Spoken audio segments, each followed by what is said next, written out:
This is the Goblin handheld vacuum made specifically for Asda. You can find something really similar to this if you search the internet or their website, but this is the Asda edition.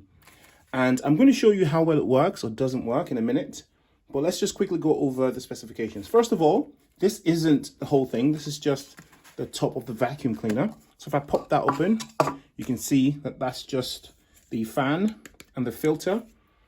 There is this bit here that goes on top of it like this. You can see the key there. So that's locked, that's opened, that's locked.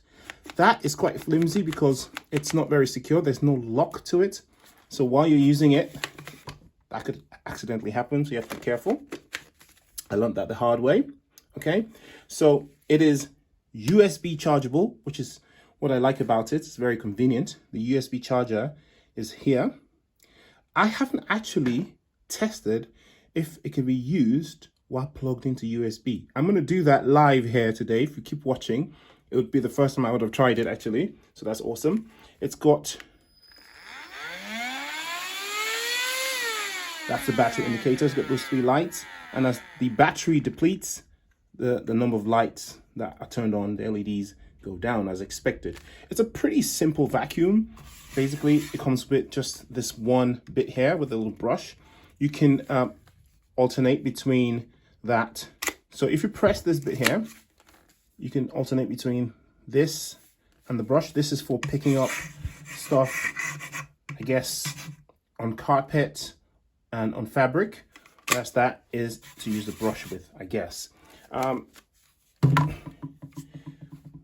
When you vacuum, the rubbish goes in there, and to empty it, you have to basically take out the filter and empty it like that. It's very straightforward. That's the filter unit. Very easy to clean by just wiping it with a cloth or wet cloth or something like that. That bit is probably replaceable. I haven't had to. And again, it's quite insecure because there's no actual lock in place. You just sort of place it there and, you know, just hope for the best, really. It's an insecure design there. I don't like that, but it works, yeah? So let's do a test of the suction. I've got some Rice Krispies here. Typical thing to spill. So I'll just spill some on the table. Yeah, so I've got a combination of big particles and small particles. Let's see how well that does. I usually probably won't use the brush for this because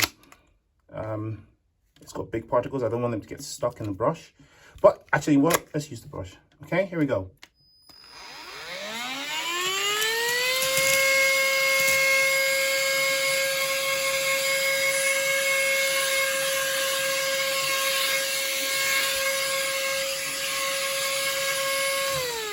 As you can see, that does really well with large particles.